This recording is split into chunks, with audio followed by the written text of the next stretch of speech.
Assalamualaikum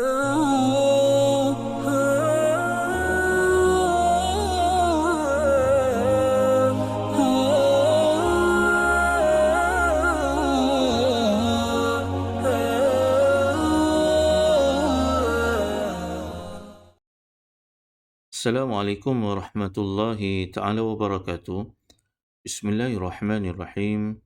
Alhamdulillah wassalatu wassalam ala Rasulillah wa ala alihi wa ashabihi ajma'in. Tuan-tuan, puan-puan serta adik-adik yang saya kasih sekalian, alhamdulillah kita sampai pula pada video part yang keempat dalam Iqra yang keenam. Dan pada video ini kita akan bermula daripada muka surat yang ke-16. Sama-sama kita baca daripada baris yang pertama.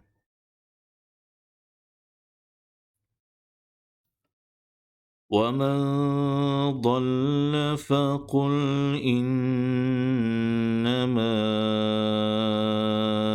أَنَا مِنَ الْمُنْذِرِينَ. Nun mati bertemu dengan huruf Tad. Maka di sini dari segi hukum tajwid dinamakan sebagai ikhfa dan perlu dibaca dengan kadar 2 harakat. Sebagai tanda ia bacaan ikhfa dan perlu didengungkan, maka di atas huruf nun tidak ada sebarang simbol atau sebarang tanda.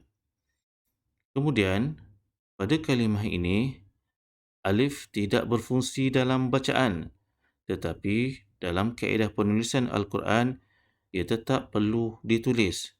Sebagai tanda ia tidak berfungsi dalam bacaan, tetapi ada dalam penulisan. Di atas huruf alif ada tanda bulat kecil.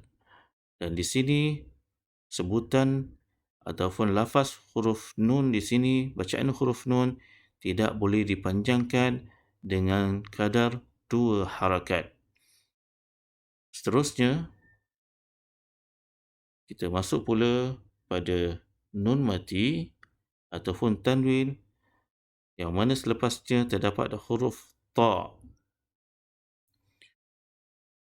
Fidayatun ta'am. Tanwin berbaris 2 di hadapan dan selepasnya terdapat huruf ta, maka perlu didengungkan dengan kadar 2 harakat. Halalan tayyiba. Tanwin dua di atas bertemu dengan huruf ta. Wa ma yantiqu 'anil hawa. Nun mati bertemu dengan huruf ta. Dan di sini perlu dibaca dengan kadar 2 harakat ketika ia wakaf. Tidak boleh baca 4 ataupun 5 harakat. Kerana kita wakaf di sini, maka ia perlu dibaca hanya 2 harakat sahaja. In huwa illa wahyun yuha.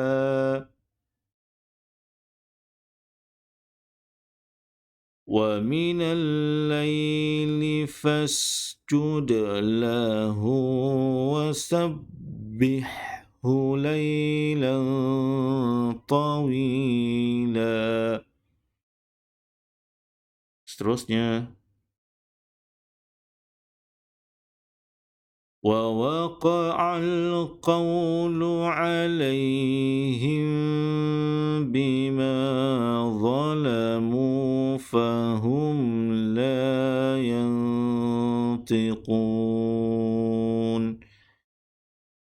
Seterusnya, apabila nun mati ataupun tanwin bertemu dengan huruf dha, hum yanzurun. Nun mati dan nun mati bertemu dengan huruf dha dan di atas huruf nun kosong daripada sebarang tanda ataupun simbol. 'Alal الْأَرَائِكِ يَنْظُرُونَ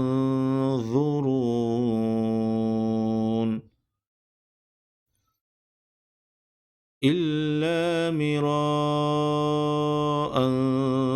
ظَاهِرًا وَلَا تَسْتَفْتِ فِيهِمْ. Kita ambil balik pada kalimah ini. وَلَا تَسْتَفْتِ فِيهِمْ مِنْهُمْ أَحَدًا. Seterusnya baris yang terakhir. قَالَ سَنَنْظُرُ أَصَدَقْتَ أَمْ كُنْتَ مِنَ الْكَاذِبِينَ.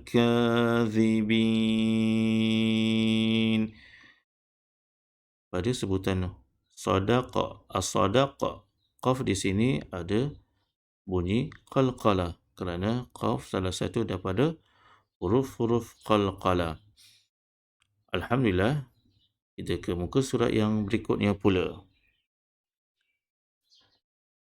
Sama-sama kita baca daripada muka surat yang ke-17. Di sini, apabila nun mati ataupun tanwin dan selepasnya terdapat huruf fa.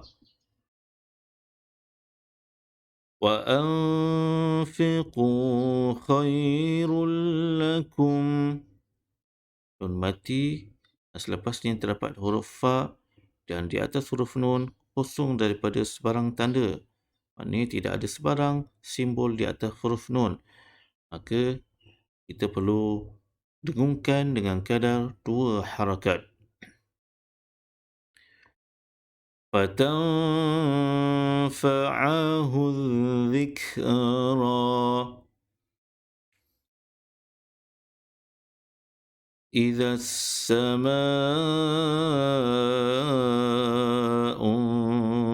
انفَطَرَتْ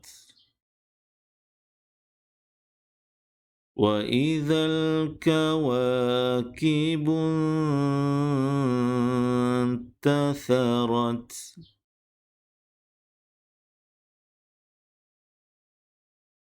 Seterusnya, يا رب إن قوم اتخذوا هذا القرآن مهجورا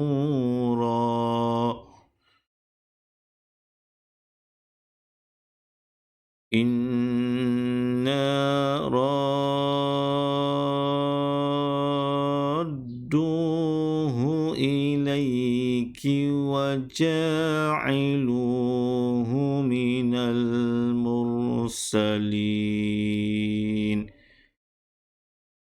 Pada kalimah ini, pada sebutan huruf ra, kita perlu panjangkan dengan kadar 6 harakat.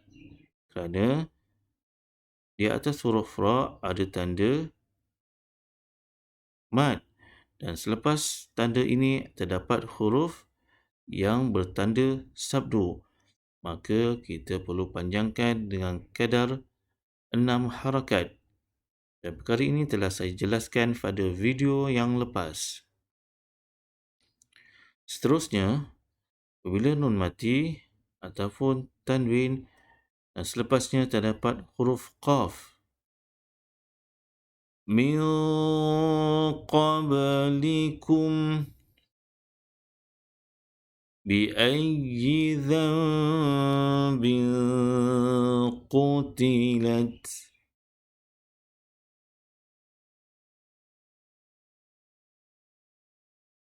يوفون بعهد الله ولا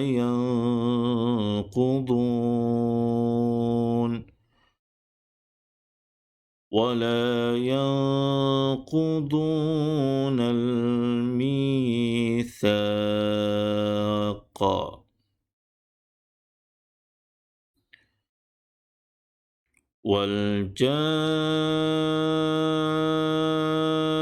والجان خلقناه من قبل من نار السموم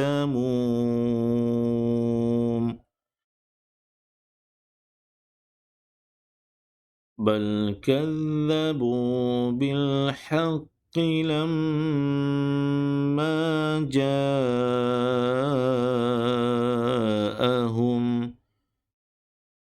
فهم في أمر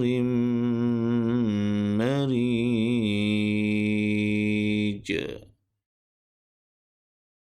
Alhamdulillah, kita ke muka surat yang berikutnya pula.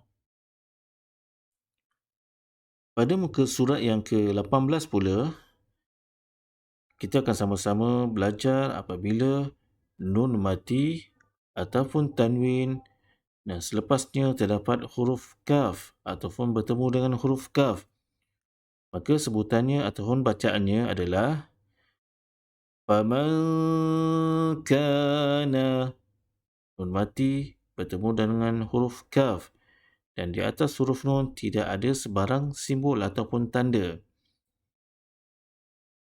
Khairan kathira, tanwin dan selepasnya adalah huruf kaf. Perlu didengungkan dengan kadar 2 harakat. Wa fakihatin kathirah, tamarbutah apabila ia wakaf, bacaannya perlu ditukarkan kepada huruf ha. Wala ta'lunna 'uluwan kabira. Seterusnya,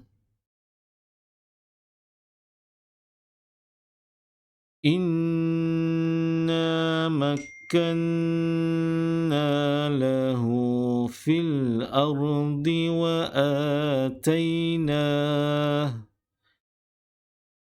wa atainahu min kulli syai'in sababa.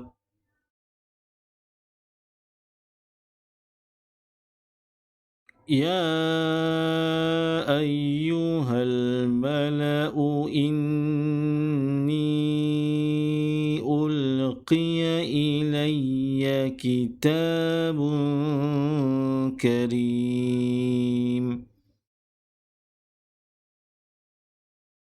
إذا جعله نارا قال آتوني. Pada kalimah ni di sini perlu dibaca dengan kadar 2 harakat sahaja ketika ia wakaf, walaupun ia ada tanda man ataupun tanda panjang di sini. Tetapi apabila ia baca dengan keadaan bersambung, maka ia perlu dibaca dengan kadar 4 ataupun 5 harakat. Qala atuni ufriq alaihi qitara. Seterusnya, in kanat illa sayhatan wahidatan fa idza hum khamidun. يوم يرونها لم يلبثوا إلا عشية أو ضحاها. Baris yang terakhir, فإن له معيشة ضنكا ونحشره يوم القيامة أعمى. Alhamdulillah, kita ke muka surat yang seterusnya pula. Kita masuk pula pada muka surat yang ke-19 dalam Iqra' yang ke-6. Tuan-tuan, puan-puan serta adik-adik sekalian, dalam bacaan Al-Quran, Selain dari kita belajar dan tahu sebutan setiap huruf hijaiyah dan pelbagai ilmu pada sudut tajwid, perkara yang perlu kita titik beratkan juga adalah kaedah wakaf dan ibtidak, iaitu kaedah kita berhenti dan mulakan bacaan pada satu-satu ayat dalam Al-Quran. Seperti yang kita sedia maklum, dalam Al-Quran ada ayat-ayat yang panjang dan ada juga ayat-ayat yang pendek. Agak mustahil kita boleh baca Al-Quran dalam satu nafas tanpa berhenti, terutama pada ayat-ayat yang panjang. Seperti ayat yang ke-282 dalam Suratul Baqarah. Ayat ini merupakan ayat terpanjang dalam Al-Quran kerana satu ayat ini sahaja meliputi satu muka surat Mashaf. Sebab itu, para ulama telah letakkan tanda ataupun simbol untuk pembaca Al-Quran, terutama macam kita yang bukan bangsa Arab dan mungkin tidak faham bahasa Arab, untuk kita tahu di mana perlu wakaf dan ibtidak dalam kita membaca Al-Quran. Dan secara peribadi, saya menyarankan kepada tuan-tuan, puan-puan serta adik-adik sekalian, bila mana kita membaca Al-Quran, kita gunakan Mashaf Wakaf Ibtidak untuk kita kenal dan tahu tempat wakaf dan ibtidak dalam Al-Quran. Mashaf ini telah diterbitkan di negara kita sendiri seperti terbitan Telaga Biru dan lain-lain penerbit. Sekarang, sama-sama kita kenal dan tahu tanda ataupun simbol wakaf yang kita akan sering jumpa dalam Al-Quran. Pertama, mim kecil. Bila kita jumpa perkataan ataupun kalimah dalam Al-Quran yang di atasnya ada tanda mim kecil, maknanya kita mesti wakaf pada kalimah tersebut. Ia dinamakan sebagai wakaf lazim.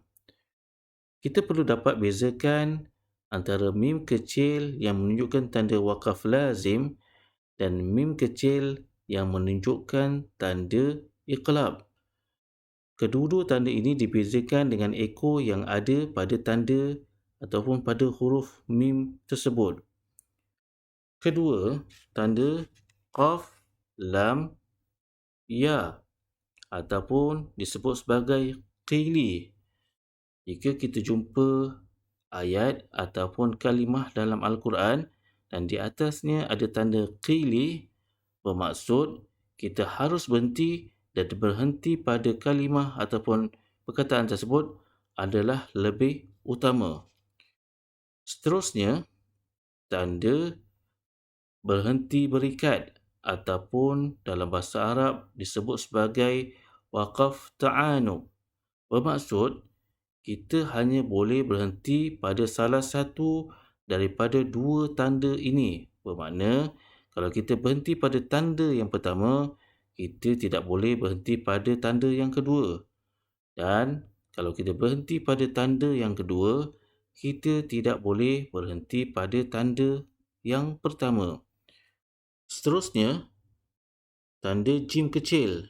Maknanya, kita boleh wakaf atau terus bacaan pada kalimah yang kita jumpa di atasnya ada tanda jim kecil. Seterusnya, lam alif kecil. Maknanya kita tidak boleh wakaf pada kalimah yang ada tanda lam alif kecil di atasnya. Seterusnya, yang terakhir, tanda sad, lam, ya. Maknanya kita harus berhenti pada kalimah yang ada tanda sad, lam, ya. Dan jika kita sambung terus bacaan pada kalimah tersebut adalah lebih utama. Sekarang sama-sama kita baca daripada baris yang berikutnya. فَتَوَلَّ عَنْهُمْ يَوْمَ يَدْعُ الدَّاعِ إِلَى شَيْءٍ نُكُرٍ وَإِنَّ رَبَّكَ هُوَ يَحْشُرُهُمْ إِنَّهُ حَكِيمٌ عَلِيمٌ.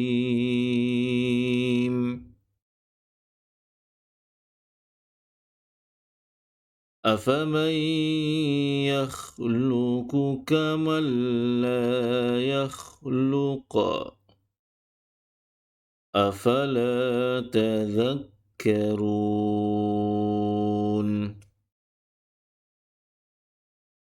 Seterusnya, إِلَّا امْرَأَتُهُ قَدَّرْنَا إِنَّهَا لَمِنَ الْغَابِرِينَ.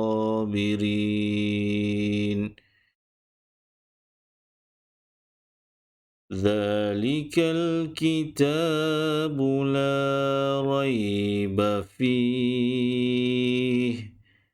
Kita berhenti pada tanda yang kedua, ataupun boleh juga kita berhenti pada tanda yang pertama, seperti Zalikal kitabu la raiba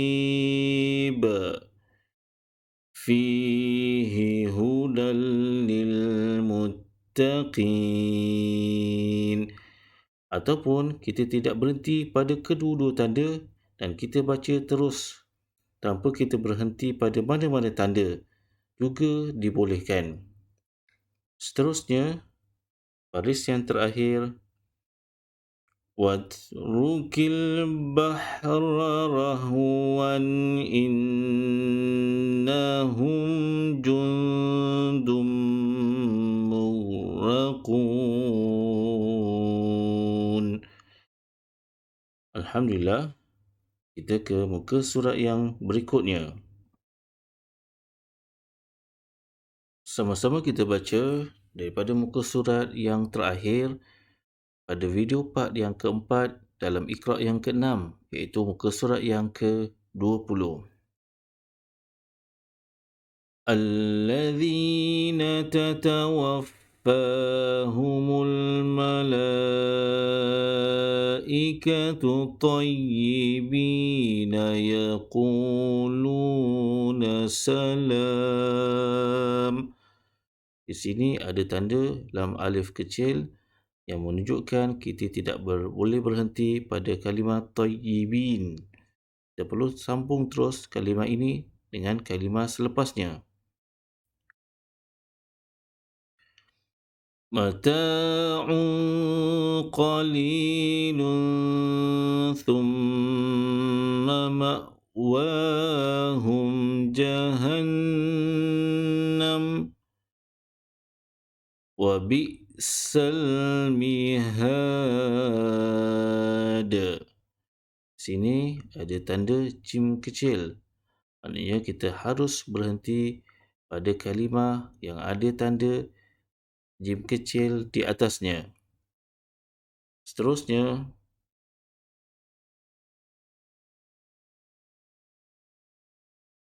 qala antum syarrum makanan wallahu a'lamu bima tasifun. Di sini ada tanda sad lam ya. Boleh berhenti, tetapi jika kita sambung antara kalimah ini dan kalimah selepasnya adalah lebih utama. Inna wa'dallahi haqqa فلا تغرنكم الحياة الدنيا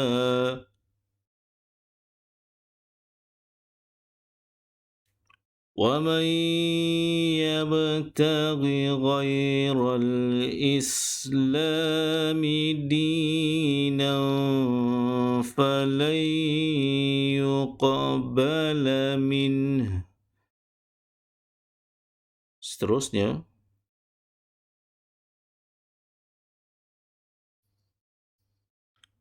حتى إذا ساوى بين الصدفين قال انفخوا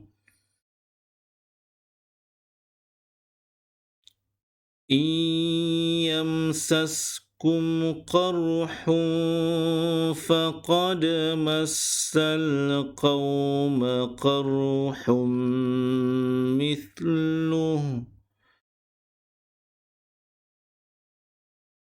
الله أعلم بما لبثوا له غيب السماوات والأرض. Alhamdulillah, kita telah selesai pada video part yang keempat dalam Iqra' yang keenam. Dan insyaAllah kita akan bersama semula pada video part yang kelima dalam Iqra' yang keenam. Teruskan bersama kami di channel ini, Ray Delicious.